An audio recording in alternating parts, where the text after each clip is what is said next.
says, right, it says that we're on air now. As I said, I don't know what's happening with the chat room because we're supposed to be doing this hangout privately. Today is Sunday, the 10th of February 2019. We're on the hangout here with Patricia and Miriam from Holland. Miriam, do you want to say your full name? My name is Miriam van Reijn, and I'm from Amsterdam. And my website is Starconnections, and I study astrology already more than half my life. Hey. So, yeah, did you write to me? I can't remember. I think I connected with you on Facebook. I asked friend, and I did a friend request a while back, and then suddenly you popped up, and that was the same time that I had put a blog, a little page out on this year. With New Year, I was looking at the stars on my program and checked what was happening, and I thought, oh, that's nice, so let me write about it. Yeah, you said that you were starting your own webpage called Starconnections. So do you want to explain what that's going to be about? Starconnections, let me, I was screen sharing already? You are. Okay, then I'll go to my website. That is this one. This is actually my third website on astrology. The first one, let me go to other links. Let me first tell you a little bit on the background of my astrology. I started in 1975 and always in search for the ancient traditions. There wasn't much at the time. I had the Tetrabiblos of Ptolemy as a kind of mascot with the other books when I studied. Then in 2000, I was invited to study medieval astrology with a group of astrologers in Johannesburg, South Africa, where I've lived quite some time. Well, going from the modern Western New Age esoteric astrology to medieval astrology is quite a jump. It's quite different. So what I did, because I was always already working with the moon, I don't know if you can see the screen here. Mm-hmm. Okay, this is what I did in made for 2016. This was in 2015 that I made this, and it was at the same time that I heard also Flat Earth coming up. What's that? All the different hourly zones of the world? Yes, I did it in all these different time zones, including the different time zones, just to see if I could do it. So let's go to just GMT time, and then you get every month. You go to January, and then you can print this out. But okay, this was for 2016, and it was just for me to see if I could do it. I did it on an old Apple laptop that was given to me, and every time I put a new system through it, and then with another email address, I could get another month free Photoshop and make this. So Right. the laptop is now too old to get a new system through it, so it won't be possible. So I do it now by hand again. But anyway, it was there's only a handful of astrologers that I know of this, the difference between the modern and the ancient. And then what's all the different colors then? Yeah, the different colors. This is where the moon is. Yellow is when the moon is in an air sign. Green is when it is in a earth sign. Red in a fire sign, and blue in a water sign. The brown areas, these are the void of courses. A void of course is when the moon makes last aspect to another planet, and then only the Ptolemaic aspect, before the moon moves into the next zodiac sign. That period is called a void of course, and that time it's a good time to clean up your stuff, check see if you have missed things before you hand it out, whatever. It's not a good time to buy things. Normal daily groceries doesn't matter because that's a What, in the brown bits, you mean? yes. So it's very handy for business people. I'm just going to put your screen in the middle. Hang on, that's it. So when we all talk now, we just see your screen. And just to say very quickly, the chat room haven't come in, so it was okay. And not that we're ignoring the chat room. It's just that we've only met Marianne today, Yes. and she was a little bit nervous, so we've decided to do this off air. But she'd have been good on air. All right. Yeah, I think it's. I tried this a lot with OBS myself, but it's so difficult when you have not someone to talk to. It's quite complicated when you don't know how. Yeah, and it's also good to get questions, to see what am I missing, because for me things are quite logic and normal. Well, what I've done with this is... Can I just say something? It's moving around all the signs rather a lot then, each month. Yeah, well, I will get to that. Let me tell you the difference with this, because you will find in all the ephemeruses and all the software a different timing for quite a lot of the void of course times, because the outer planets or the modern planets, Uranus, Neptune, and Pluto, are being used as well as determining the starting time of a void of course. So what I've done, I've taken these 3 planets out and done it the traditional way. It's a system that dates back to the Babylonian time. So why would we change it in something that pulls the whole balanced system out of its beautiful system into something that is very confusing, actually. Very good for the how do I say, the psychological astrologers, because that didn't exist in medieval times, psychology. Okay, so this was a lot of work to do. I'm gonna go out here. So I noticed I need to make another website, because not many people understand that. So I made this website, Moon Education. I found some different articles on the internet on the subject. So I just put them loaded up here and wrote, and with the sources as well, of course, from where they are to the original websites. And I wrote a little article on that myself. So then that's this one. There's a lot of information here, so I will jump a little bit. So let's go back to basic astrology. Yeah, that will go a little bit more to where shall we start? The cosmological model is the first thing that you learn with medieval astrology. You learn astronomy. Now, my whole life, I've been searching for astronomical information. Never satisfied.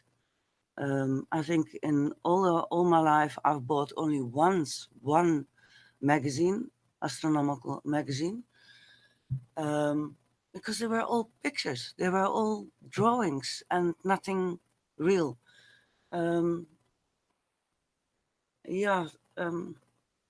Give me a question before I start jumping into there. The wheel you've got there, that's more than 12 houses there, isn't it? Was that the 12 houses? The 12 houses is the division, of the zodiac signs. Okay, let's go to the stellarium. Well, you came on explaining something about that picture and the sun, didn't you? Yes. Explain that bit again to this hangout. With this, I want to continue on one of your last hangouts, a couple of them, on the position of the sun, that it every day rises to a different point in the sky. And in the southern hemisphere, it's completely the opposite than from the north. I don't know, can we call it hemispheres? I don't know. Yeah, it's completely different in Australia. Southern Hemisphere. I put here last year summer, the solstice, the 21st of July. Because what happens at the solstice, the sun rises for 3 days at the same place. And then during towards the winter, then first you get the 21st of March and the 21st of what's it, October, September, October.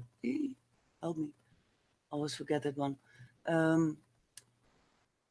It will come up exactly at the east, and then in the winter, for the northern part of the plane, or the middle part, actually, I would say, the sun would rises more towards the south than the north. So in the summer, the sun rises towards the north, and then towards the winter, the sun will rise more towards the south. So, and then in the winter and the summer solstice, the sun will rise for 3 days at the same place. Is that clear? Yep, it is. So 3 days at one and 3 days at the other. Yeah. And then it goes again to the other side. So let's see for a next day. We go at the same time. The next day, then the same time, but the next day. Oops. What's happening here? Oh, I just need to. It's getting winter, of course. I must go up there. I think it's from the winter easier to do. The skies look busy there, don't they? With lots of animals. Yeah, you see the planets, the wandering stars, they are moving through the zodiac belt. If I take, I'm not so good with this program. Something. People are saying that some of the star signs have been taken out. Do you believe that? Yeah. This program is really funny because it also even shows satellites going by. So don't look at everything. But if you look here at the zodiac belt, that's the pathway that the sun, the moon, and all the other wandering stars are moving. Let me show you from another program. This one. Here you can see it's better. This is the zodiac belt. And that's where the planets move as well. And these are all the other stars. And the fixed stars and the other constellations. Can I ask you something? Can you just explain what the zodiac belt is for some of us who are more... The zodiac belt are the 12 signs that we know of as our birth signs. Right. Aries, Taurus, Gemini, Cancer, Leo, Virgo, Scorpio, Sagittarius, Capricorn, Aquarius, and Pisces. Did I leave one out? Virgo. Libra, Virgo. Yeah. Libra, Virgo, Libra. Aries. Anyway, they're all there. Oops, I can show you this. So this is how it moves around us. That's this is the equatorial, and you have the ecliptical.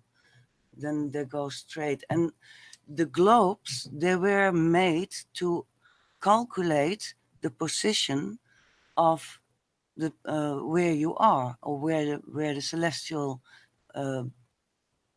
beings are. The globe of the sky. Yeah, no, the globes with all those rings around them. They had nothing to do with the globe of the Earth. I mean, that's a whole different idea. Complete misunderstanding of. Well, it's the sky that's moving. It's been used. Yeah, the sky is moving. So if we put it a little bit faster, wait, let me see if I can put this further. No, because it's right in there. I don't know if it will work through there. Maybe if I make it smaller. Sorry. The thing is, when we're doing all this research, there is this slight, because the sky is so different to the place we're living on. It's like that's what's moving and we're not, and they've confused it and made it. And then when you're trying to, look up things, it's quite difficult, isn't it? Because it's moving all the time. And we don't quite understand what the sky is anyway yet. Yeah. Well, in the beginning of with the whole flat Earth coming out in the open. Oops, I want to take this out because I've pressed something wrong. I can't get at this bar because the Google Hangouts. Yeah, just press hide. Press hide on the right. Look, it says hide.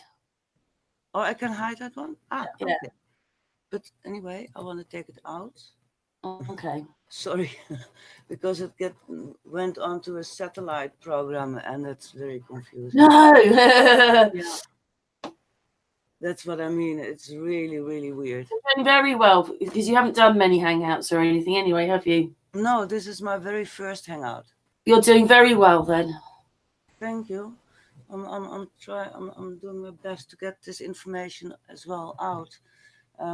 I'm working as well with the moment with the municipality, which will take a long time. I started last year, in the beginning of last year, to get this to the kids at schools, high schools, and the holidays for children to find out who they are, because the horoscope, your birth chart, is a map. The ancients, they had a very good concept of the ascent and the descent of the soul, which is a complete different mindset than what we have in the domesticated world, West. In the globe world. Yeah, exactly. Domesticated. Yeah. You kind of heard there. Slaves that we are. Yeah, I love that word. It was Robert Morningsky. He phrased that, the domesticated people. I like that. Sorry, I was drifting off. That's okay. Where was I? We were just going through basically the sky. Everything's in the sky, and you're trying to put this out. So you want like the children to know at schools, because the birth chart is an excellent map to find out who you are and take it from there. So this is the east at this moment here in Amsterdam, because it's the clock for now, and Cancer is on the rising. I will put the sun in it. Let me see, what was it that I want to show here? I think here I'm done for now, I think. Oh, I made a lot of samples of what I wanted to show. And I'm completely blank at the moment. Well, you're basically using more traditional astrology, yes, or older astrology, rather than a modern astrology. Yes. Now the traditional astrology that came out through. I can put all the sources here. I put all these links, and if there's a hangout or a chat where I can give some links. Project Hindsight. That was privately funded in the early 90s to get some amazing scholars together to get all the ancient scripts translated. Let me see. No, I didn't. Do you like etymology and stuff like that? Sorry? Do you like etymology? Etymology. Yeah, breaking down the words, what the words really mean. Oh, I love it. I love it. But I don't know if you know the Bok saga. The what? Sorry. The Bok saga. No, I'm not sure if I've come across that one. I've heard several people naming that as well. It's a very important story that has been handed down for many, many generations on the origin of the planet. And there is a sound system of the root language. And also part of that is as well that English is a made-up language to confuse people, which is right happening. But then, no, but it's a whole different subject, a whole different other subject.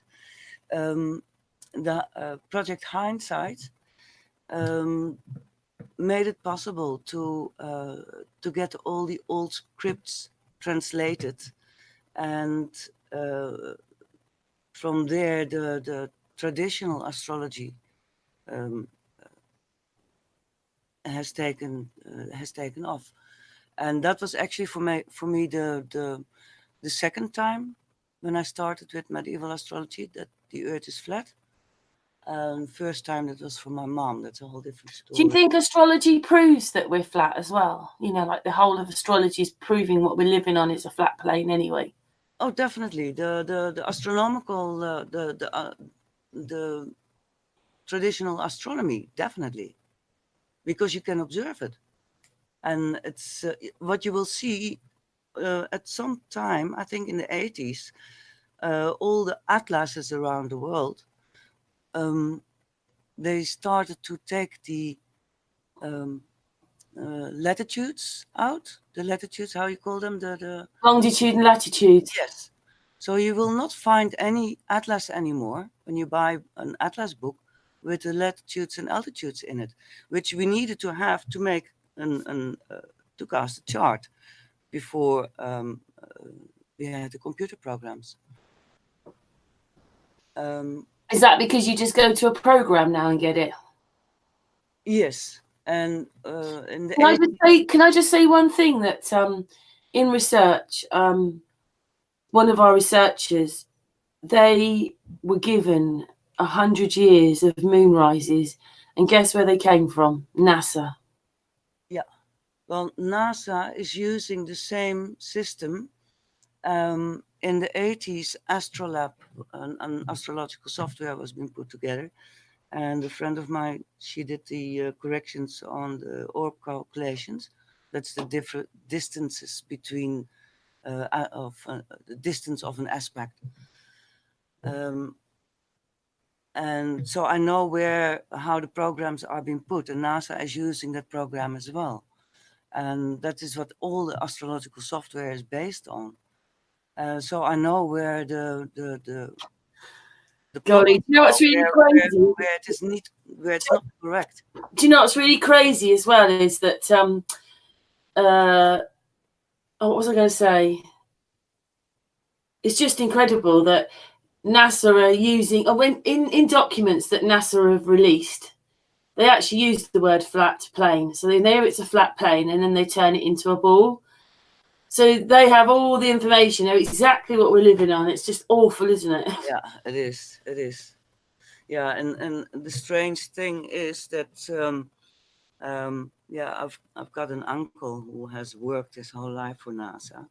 He's a professor in mathematics, and the last time he came to visit my mom before she passed away,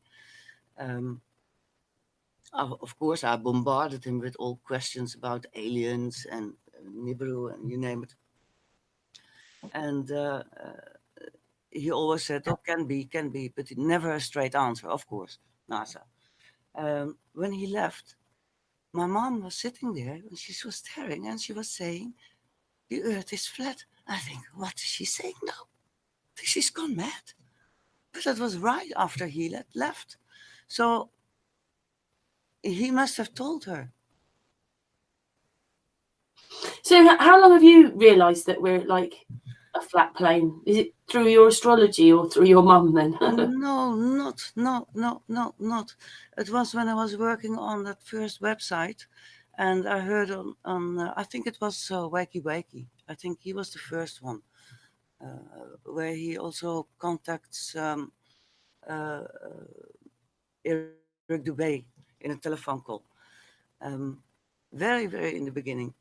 And I was like, yes, of course. And I was writing as well at the same time, like, we're calculating everything from a geocentric standpoint. And so it was all synchronized. And then I was listening as well to Michael Tessarion. I love his work. I still love his work, but he should have stuck to that what he's good in. And then I got very like it's a kind of peer pressure, like. He said, "Flat Earth, no, that's ridiculous." So like, oh yeah, no, it is ridiculous. I really loved space, and I was really looking out for Nibiru. Oh my goodness, that is just so ridiculous. That one, waiting for it to crash onto Earth, basically. Yeah, no, I thought it would come in another dimension or something. I don't know. They've got to keep these things going, haven't they? Because you see, I don't know whether you've seen it all on our channel at all. We've been talking with other people. Obviously, Brian Forrester is one. If he's into ancient sites, metholithic and pyramids. And then we've also had hangouts with Maria Wheatley, and basically she's found elongated headed people here in England, and actually they're beginning to pop up all over the place we live. And they're called like subhuman because they have different brains to us. They're elongated for a start. They have an extra chakra, and they were living at the same time we were. We probably, the round-headed people killed them off, but we were living with them. They were making long barrows and things like this. So maybe the aliens had to come in because eventually they knew that we were going to find the other people. Yeah. So, there's the aliens, but they weren't aliens. No, they weren't. No. Beautiful beings, light beings. That's what they were telepathic and all sorts of things. Yeah. But just our history and everything withheld from us, Yeah, no, I love all the stuff that is coming out. I've always known as a child already, we live in a time that everything will come to the light. I didn't know. Something else I noticed as well, this is just a slight change of the subject because we are talking about astrology, but I noticed a lot of the castles here in the UK have pyramids in them, in the grounds. There's a pyramid. So these people knew more about what they were doing than we did. We didn't guard them, and they were building around them, so they knew they had power. And there's towers on things, and there's just a list of things that these people in carts and horses seem to know much more about where we lived and what this was about, even if things weren't working. Like us, they're after the pyramids. Oh yeah, there are. Or the pyramid, I just don't know. You see that with every war in the Middle East. This is quite very interesting, by the way. And it almost sounds like a joke. In the 7th century, there was a Muslim, there was a Jew, there was a Christian, and there was a hidden. They all four, they wrote astrological information, but all in Arabic. So in that time, all the ancient information on astrology disappeared in Arabic language. And that is the language that has all been translated from. And there are traces with the Vedic astrology. I made a little list with links which I will share just now with a chat hangout somewhere. I will do that definitely. On some astrological podcasts as well on the difference between Hellenistic and Vedic astrology, and other very interesting information. Yeah. Sorry? Vedic's more sort of Indian people. Yeah, but there are traces of, the translators, they can see from which time certain influences influenced who in the tradition of astrology. It's very interesting. But there's another very important thing that I would like to discuss, and that is the primary direction and the secondary primary. Now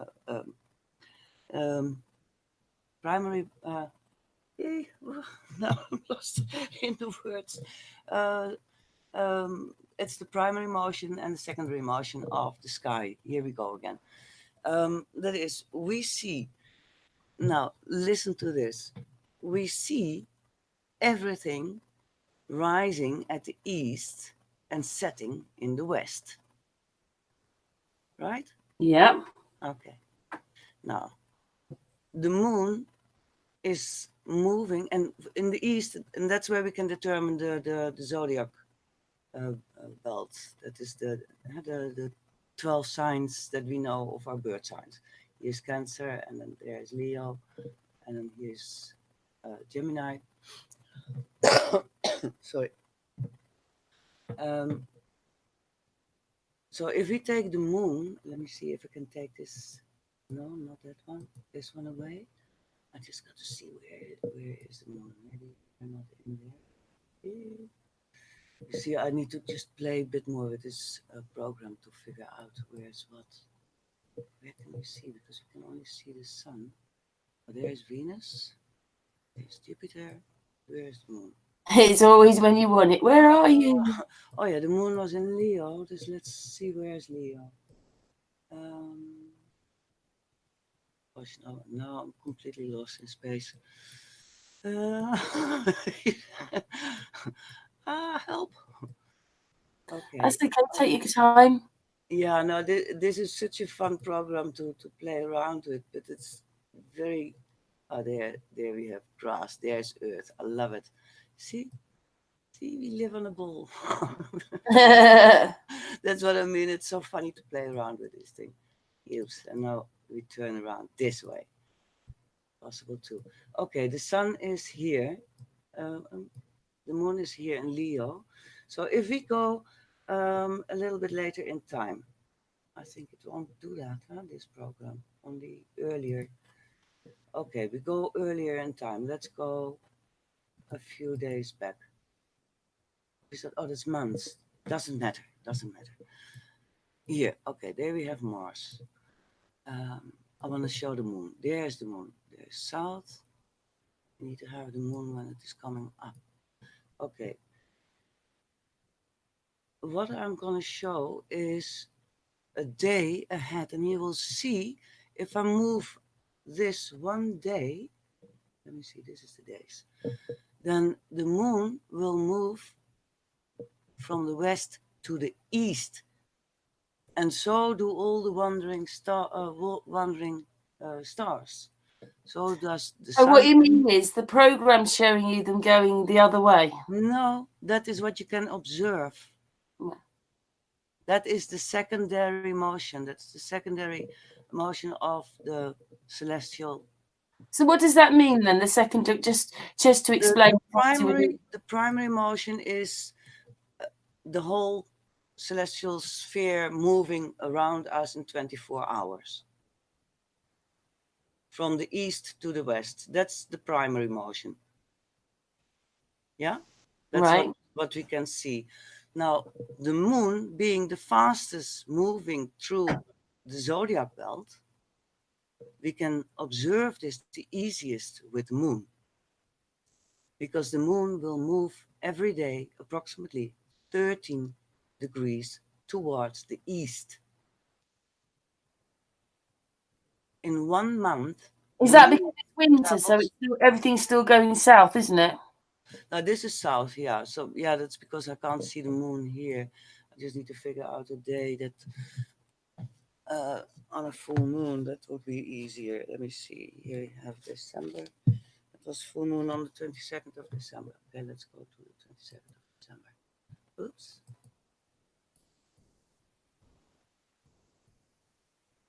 Okay, full moon. That's easier because then we can show. Then I can show you one day at a time, and we go a little bit later in the evening.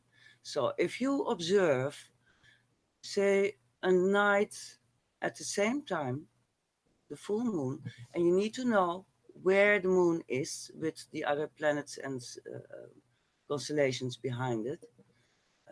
Here you have Orion, so the Orion belt will be easy to detect. Then you will see the next day the moon will be towards the east. So we go one day further. You see how it moves?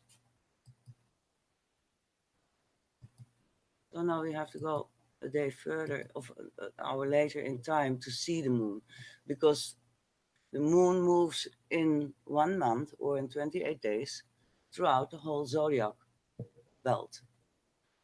The sun moves through one sign in 1 month. So do Mercury and Venus. Mars. Yeah, the moon does. Yeah, because that's why you get the rising signs and things like that, isn't it? You know, things. Yeah, it is where the sun rises in that sign. That is the rising sign, or the rising sign is what is on the east. That is your ascendant. And where the sun is, the sun will be then the other side. We can't see that on here. The plane is not big enough of this program. That would be nice if we had a program that you could really see the whole scope like that. But they move towards the east, and that is the secondary motion. And that's even in the summer. Anytime. Now, a retrograde mode is as if a planet would go the other direction, which is not. Let me see. Let me show you another. Here. Let me see if I have done it here well. If I'm ready with that, because it's so much work to explain where is what. Yeah, I think here it is.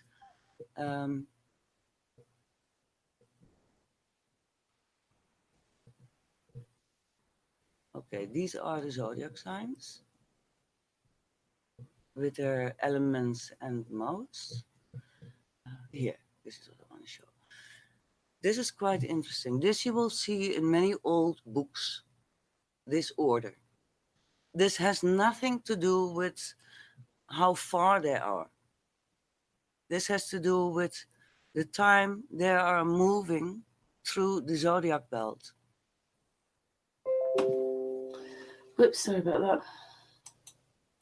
Right. So they've used it to make it look like these are the distances, because we have many like people out with their cameras. There's trouble about in Australia.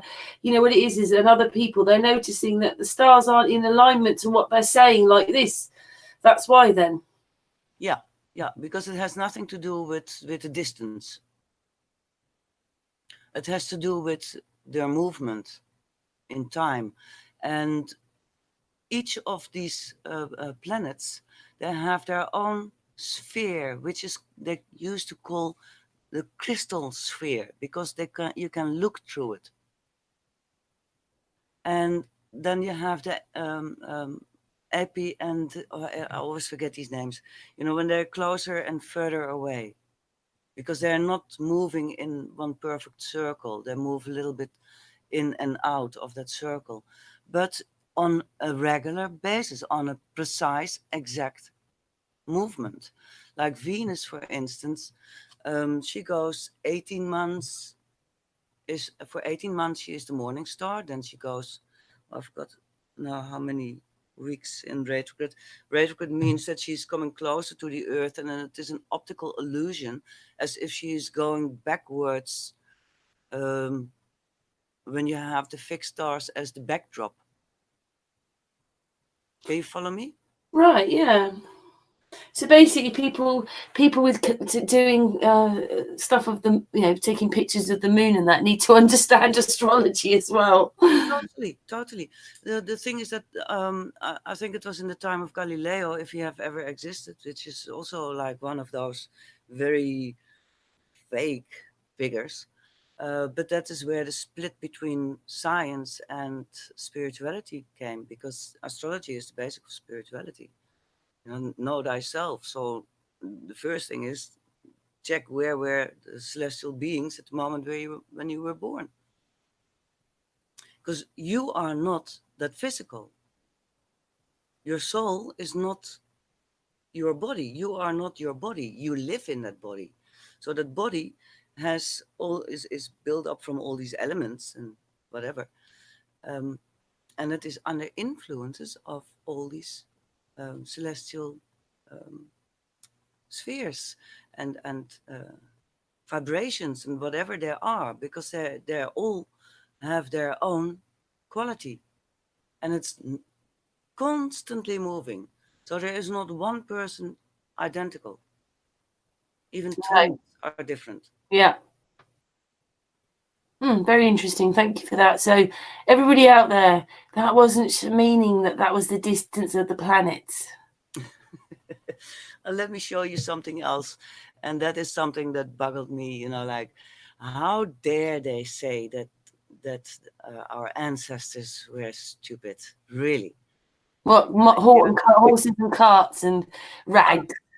You look here. If we take the planets, okay, let's call them just planets because that's what we're used to, in this order of their movement. And we connect them in this way, we get Sunday, Monday, Tuesday, what did I do? Wednesday, Thursday, Friday, Saturday, Sunday. Now, we have the 7 elements, the edel metals. I don't know how you pronounce it in English. And then I'm not a nuclear physicist to understand what atom weights are, but anyway, the ancients somehow knew, because gold is for the sun, copper for Venus, Mercury, silver for the moon, lead for Saturn, tin for Jupiter, and iron for Mars. And if you take the atom weights and you connect them, and you get the other 7-pointed star. The lightest in that is iron, and then you go to copper, and you get silver, you get tin, you get gold, gold, you get mercury and lead, and back to iron. So astrology is the basis of alchemy. First astrology, then alchemy, and then magic. And magic is this, what we are doing, that we can communicate like this. That's already magic. When you're making our spells as we talk. Yes. Yeah, and you get the primary elements and the other elements and what it's all comprised of. So I still have a lot of work to do on this website. But I think it is important to get questions from people so that I know what is important to share on information. Where are people? What is not clear? Why do you think that they wanted to stop all this, though? Because that's what they've done, isn't it? Oh yeah, and they stopped as well with it's very hard to find for many generations, for a lot of people, their time of birth. Yeah, approximate, but really the exact timing is so important. To know the exact time you need the time of your date and the place that you're born to get your rising sign. Without that, then you're stuffed really on a birth chart. Well, there are ways to fine tune and to get close. And you know what people don't understand about astrology is that you're part of all the 12 signs in yourself. Yeah. They're just in different places. So it's like a puzzle. Everybody's puzzle is different. Yeah, and what I've done with this website, let me go to this. That's why I want to screen share this. Go to birth charts. So what I've done is I guide you through that you can do it yourself. Now there is this. It's a very good. That's the one I use. Astro.com. Yeah, Astro.com is a very good one.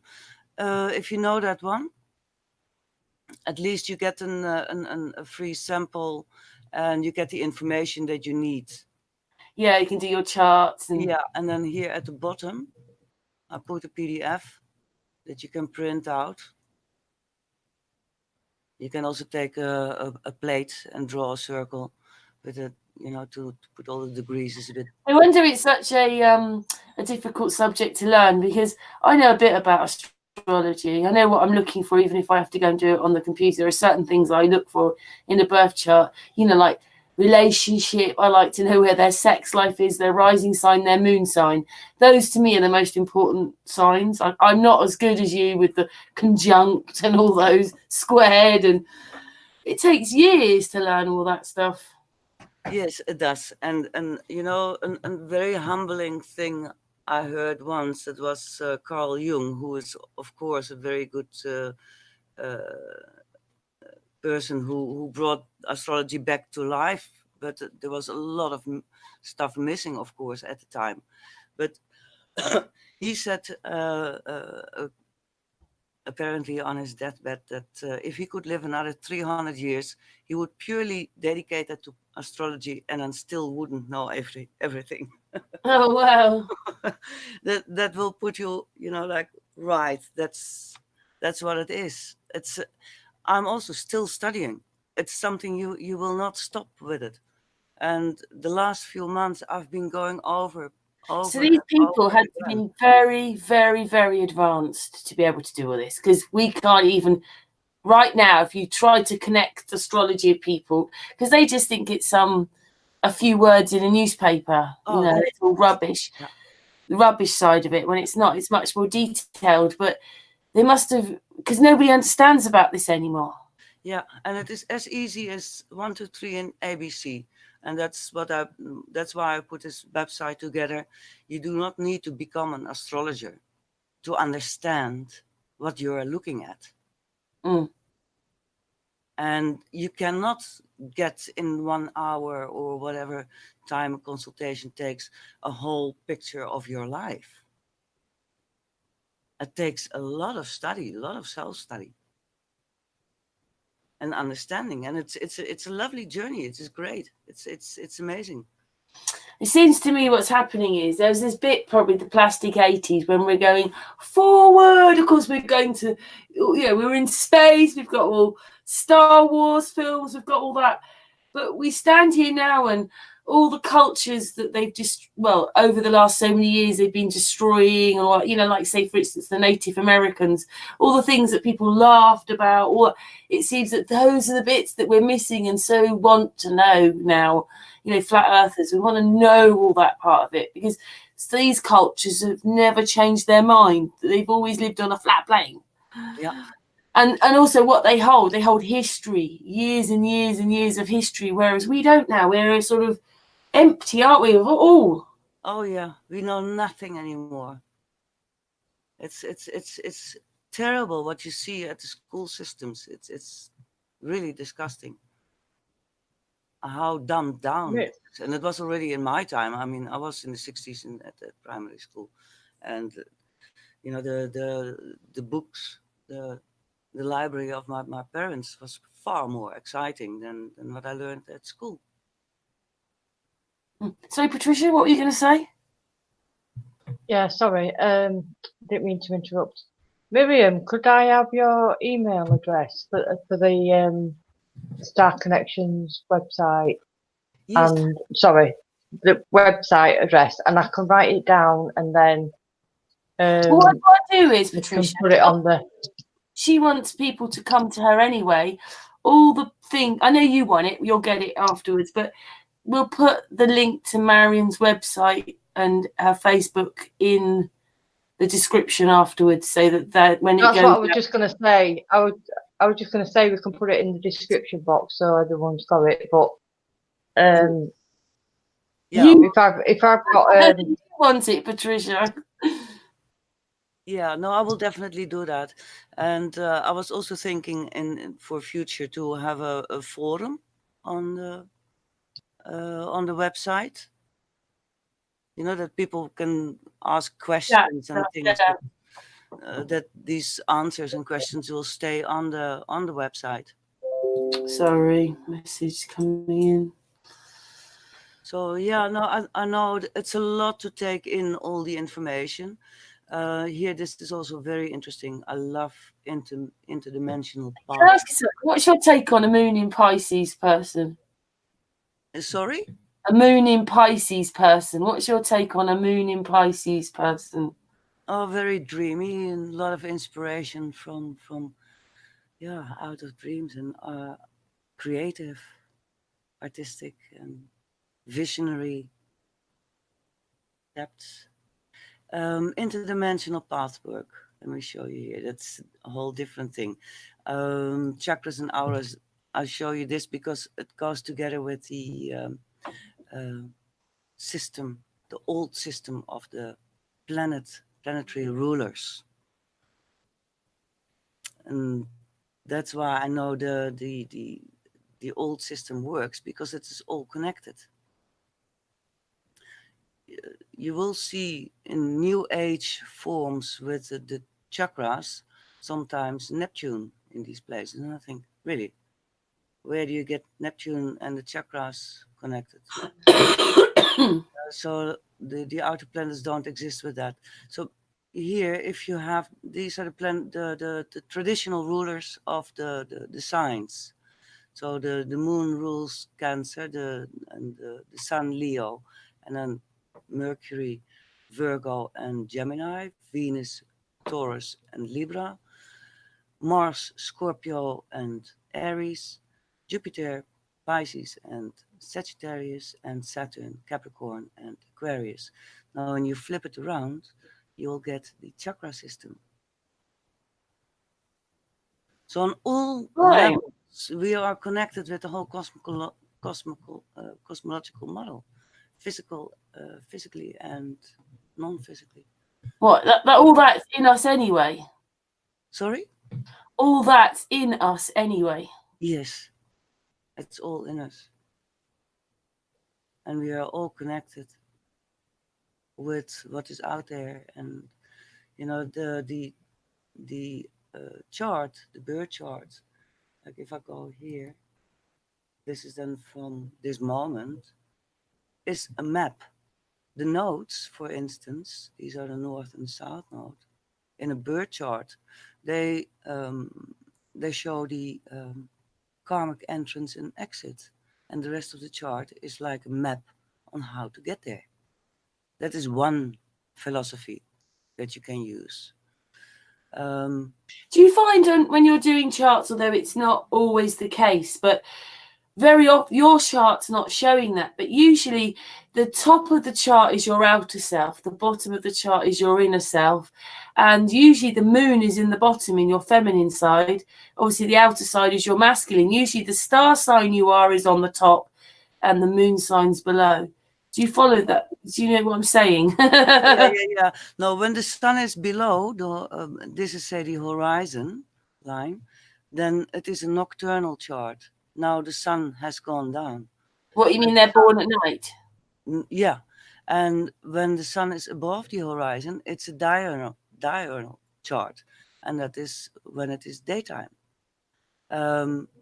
Just to explain to people, what sign's that in there? Sorry, I'm not looking just at the script. Now the sun is in Aquarius. So that is the moment that person was born, in January, or January. This is the clock. You can see it is moving. You see it's moving here. Slowly, you will see things changing. I mean, how do they work all that out? This is just a program that can calculate. Yeah, everything. I mean, the original to work this out. The interesting thing with the medieval astrology, when I just started, I was really I dived into it, but you got to dedicate so many hours in it. You got to make your own tables, of course. There are certain regular things that you need to know, so that you got to memorize a lot of stuff.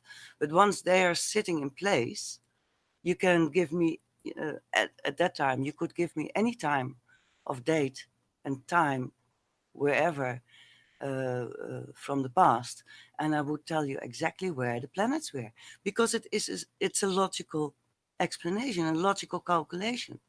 Each planet has its own cycle of movement.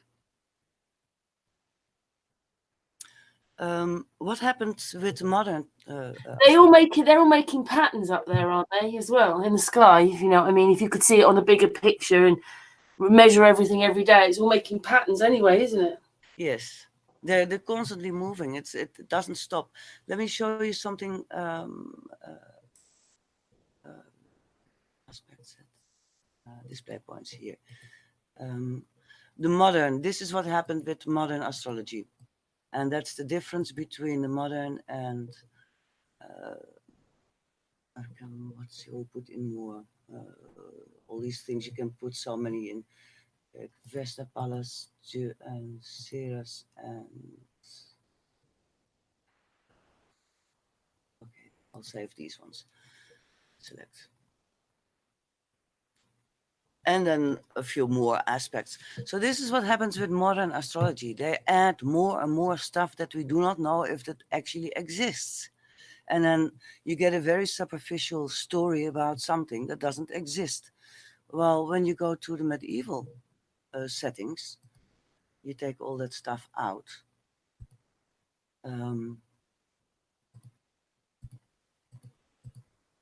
Then each planet, you check the value of its placement. So you go into a depth with your chart instead of it being superficial. If you can understand what I mean. Santos, what's his name again? Santos Bonatti? Nee? Santos Bonacci. Yeah, Santos Bonacci. With his synchronicity thing. I don't know exactly how he calls that, but that's what the ancients used. It's a 5-point system for each planet.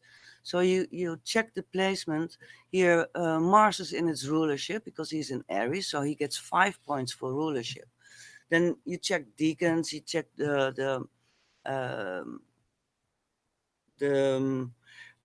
you work with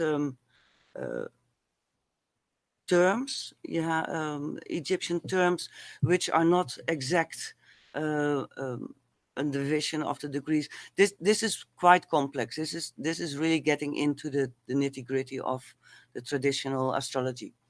But you go by calculating each of that placement, you get the feel of the psyche, of that energy, of that placement, of that position.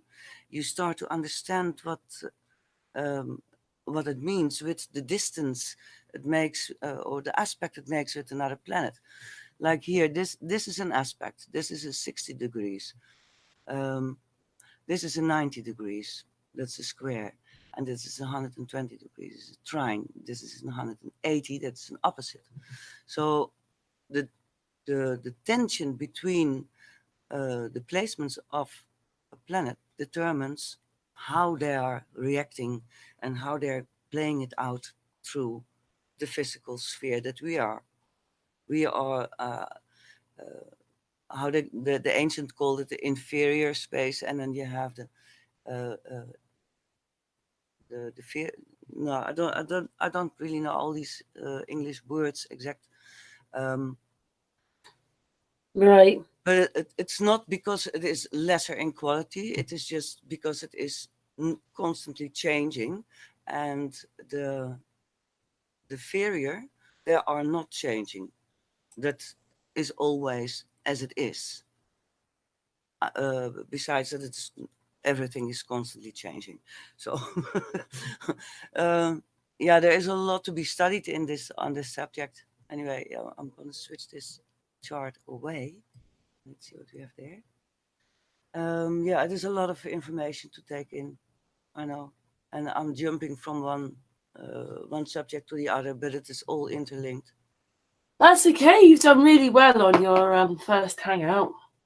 Oh, thank you. I know it's a bit sort of like nerve-wracking, isn't it? I think the first time I did one, it was really, to be honest, but mine was live. We've had a little bit of grace because it's private. It's a little bit more relaxing when you know that lots of people are in the chat room jumping up and down or asking questions in a sense. But I think really, obviously, this is an introduction to you. It'd be really nice if you actually come back again and talk a bit more about this. With pleasure, absolutely. Yeah. Because I think this is also the right in your platform. It's the right people that want to know this information. People who, yeah, when you're searching for yourself, you know, for me in my late 20s, I came across astrology, and yeah, it's been a part of my life. Obviously, I'm not detailed like you. Don't understand it quite like you do. I go to the computer for it, whereas you can actually work it out. But it's just very important stuff, I think, and people have been made afraid of it when really there's nothing to be afraid of. What's afraid of knowing who you are? No, exactly. It is. I think it's vital. It's important, and also for parents, to understand their child. You don't need to have a full scope of the of child's life, but certain things are quite handy. The Yeah, placement of obviously, Venus. if you've got 3 children who are earth signs and you're an air sign, it's all good to know these things, but they're part of all the astrology chart as well, so not just the air sign. But I think it's good to understand these. Yeah, absolutely.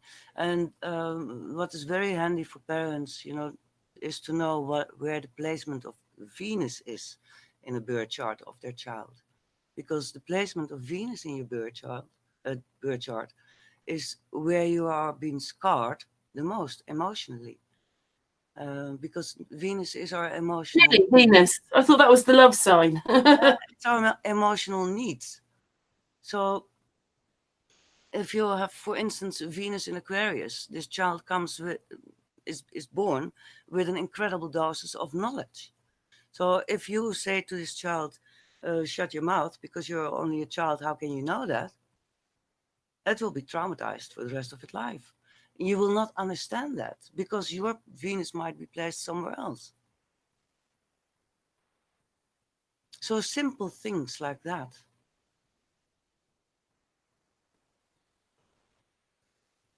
Hello? Sorry, muted. Yeah, of course. I agree. Yeah. Yeah. Yeah, no, there's a lot. I can go on for hours and hours and hours, but I think this is quite a lot of information. It's a good introduction to Starconnections, though, and Miriam. Yeah, and I made a little page of links that I thought were quite interesting. Ben Dijks, he is the youngest of the translators from Project Hindsight.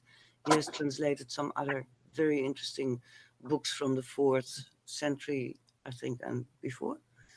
All on astrology. Then there are a few interviews with some scholared astrologers, I must say, because I'm not a scholar. No, I'm not scholar. I'm still studying astrology, but I mean scholared by university scholars. So yeah, these are a few links that I will give in the chat. Yeah, you've given to me. I'll put those onto the hangout if you want. Excellent. Yeah. Then this. Oops, sorry, that is your hangout. It's all right. We're okay. We're not live. I mean, that we haven't got a chat room. I saw, because this is actually the shop from Robert Zoller. It's the virginastrology.com, and it is in South Africa, but he works through her. That's a friend of mine, Anita Noy-Smith. I'm not making advertisement of this, but if people really want to know, I have no idea if the astronomy 1 and 2 are the same as the original tapes that I've got. Because I still have the original tapes from the 90s from him with the They probably changed things. I mean, look what they've got it in, a church. Yeah, the ancient library. What we think they are anyway. Yeah. And yeah, this is the site for the serious people that the serious astrologers. If someone is seriously interested in learning it, I would say go to the source and go straight to Robert Zoller himself. Robert Zoller is one of the translators, and he has put it into a diploma course, in fact. I'm halfway. Takes me years. I don't know. Why do you think that he put it in a church? Just asking, though, especially as astrology. Churches hate astrology, don't they? Yeah. But I have it in there as well. So yeah, I don't know. It's their website. Anyway, yeah, that's amazing. Patricia, is there anything else you'd like to ask Miriam? Patricia? Yeah, I'm here. No, I'm I'm fascinated. I've managed to get your website up, so that's one less thing off the book. But I like the chakras and auras. I might go on there and have a look. But yeah, it's been fascinating. Thank you so much for coming. And just can't wait for the next edition. Oh, great. Yeah, I want episode. Long time. Yeah. Yeah, I think that brilliant. you know, obviously you're still putting your website together, aren't you? You know, in a few weeks' time or something, we link up again and we have part 2 and do it live. Cool. Oh, there's my... It'll just be like this. If you don't look at the chat room, it won't be any difference to you. It'll just be like this. I'm just switching the telephone off there. Yeah.